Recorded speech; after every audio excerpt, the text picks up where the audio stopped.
With the Lionel Messi and Cristiano Ronaldo generation of football coming to an end, and the footballing prince Neymar never quite being able to take up the throne, many believed that surely the player who had the highest chance of being the next face of football was Kylian Mbappe. He was a World Cup winner at just 18 years old, and today has 424 goals and assists in 389 matches at just 25 years old. And back in 2022, Real Madrid offered as much as 200 million euros just to sign him. But things were looking a lot different, because if someone told you back in 2022 that Vinny Jr. would be performing better than Mbappe today, you might have thought that they were absolutely crazy. But in the present 2024-25 season, all of that has basically turned into a reality. As in his current form, Mbappe looks almost unrecognizable. Even his 6 goals in La Liga so far aren't nearly as impressive as we're used to, especially since half of them have come from penalties.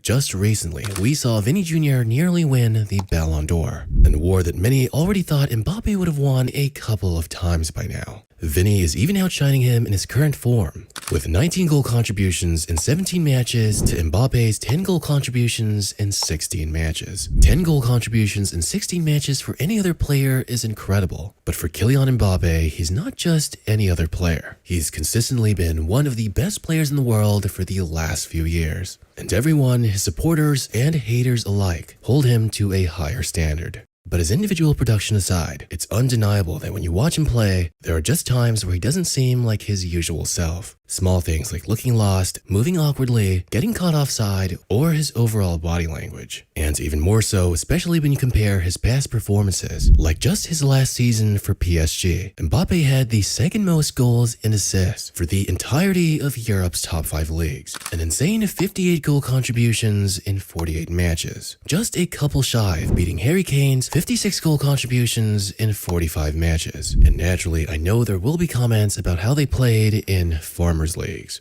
as there are a lot of Bundesliga and Liga doubters out there. But even in the Champions League, Mbappe had an incredible 9 goal contributions in 12 matches. With such monstrous performances, it's only natural to see why everyone, and not just, but especially Real Madrid fans, expected Mbappe to walk onto the pitch and make Real Madrid completely win every piece of silverware there was. After all, he joined a Real Madrid squad that not only won the Spanish Super Cup and La Liga title, but were also crowned with the 2023-2024 Champions League title. But with a player as good as Mbappe, Real Madrid are 18th in the Champions League table, sitting uncomfortably close to elimination. And meanwhile, in Spain, not only are they second to Barcelona, but they just recently got absolutely dismantled by Barca in a crushing 4-0 loss. The worst we've seen from the mighty club in years. So just what in the world is going on here? Why has Kylian Mbappe effectively stopped scoring goals and playing his best? And likewise, what the heck is going on at Real Madrid? Let's find out.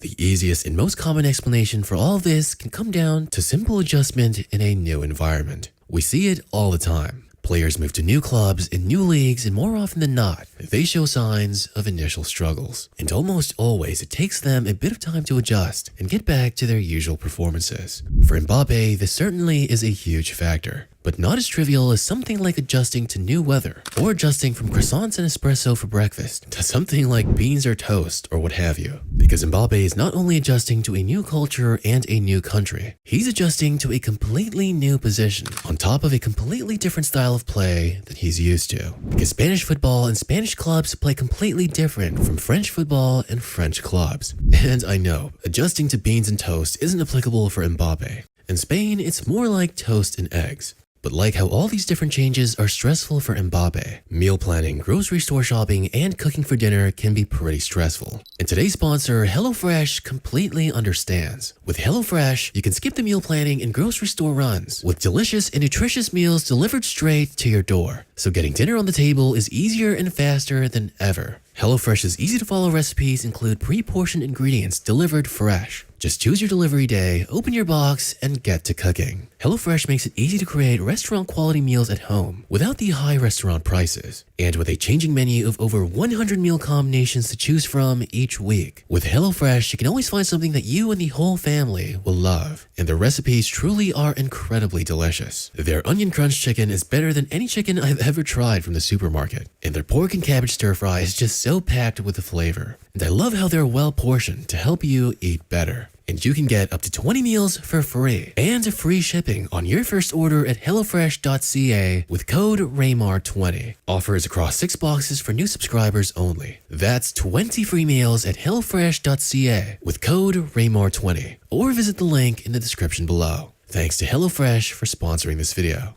But back to adjustments, at PSG, not only was Mbappe basically allowed to operate largely as a free-roaming left-winger. If at these seldom times he would operate as a forward, he would always do so from the left or operate a lot deeper than your typical striker. With this, Mbappe had the freedom to cut inside, drift wide, exploit the space using his pace, or dribble the ball up himself. But the biggest problem is that in Madrid, Mbappe is forced to play more like a traditional striker. Because with Vini Jr. operating on the left wing and having the success he had over the last few years, plus seniority on the squad, supporters want him to stay where he's at, and Ancelotti is not going to move him. I know you guys have seen memes about how Madrid's attack is coming entirely from the left. I mean, just look at this. Of course the opposition defense has it easy, as Madrid's attack is bunched up to one side of the pitch. Why would they even need to focus on the middle when they just need to watch these guys come down the left flank? We all know Mbappe is a great goal scorer, but he's never been the type to just stay in the middle and poach goals like a typical striker would. His greatest strengths are indeed dribbling, cutting, or attacking from the left. And for Carlo Ancelotti, that's an incredibly tough decision. Madrid fans love Vini. Maybe if Mbappe joined those years ago, he would have a lot more love and preferential treatment in the club, being allowed to play in the position he plays best. But with the way the club dynamics are, even if you could argue that Mbappe would excel at that position better than Vini Jr. would, as of now, they simply won't let him.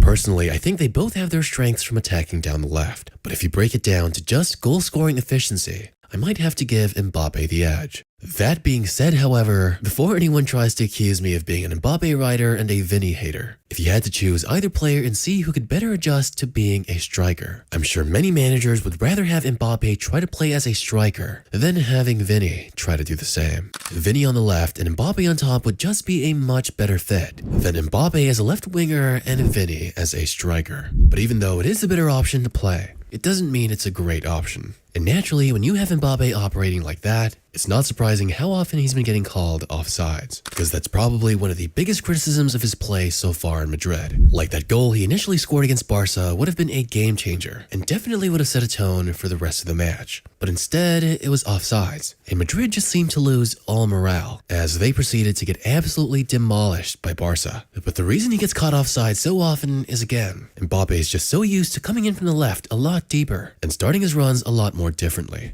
as he's usually not the highest player on the pitch. It's been proven for the kind of player that he is, Mbappe really needs to touch the ball to play at his best. When he has more space to operate, that's when Mbappe can really be the most lethal and effective in breaking down the defense. I've been seeing a lot of people blame Mbappe's ego for Real Madrid's lack of dominance so far, but honestly, I don't see it that way. At least it's not as big of a deal as everyone is making it out to be. Sure, in PSG, he could do whatever he wanted. He had a lot of influence in the club, and of course they catered to his playstyle. Now, I'm not saying whatsoever that Real Madrid needs to focus on Mbappe succeeding individually rather than the club succeeding. But to pin all the blame on Mbappe is just ridiculous. I haven't seen any reports or instances about Mbappe's behavior or relationship with the management or his teammates, let alone his work ethic. Because the one thing I almost never see anyone talking about is the current form of La Liga's former player of the season, Jude Bellingham. It's almost as if Mbappe's name is just so big, people just pin all their responsibility on him. Because Bellingham needs to do more to cater to Madrid's overwhelmingly congested attack. Last season, Toni Kroos was there to space the pitch a lot more, and what he did best was provide Madrid with the timely through ball for the perfect run.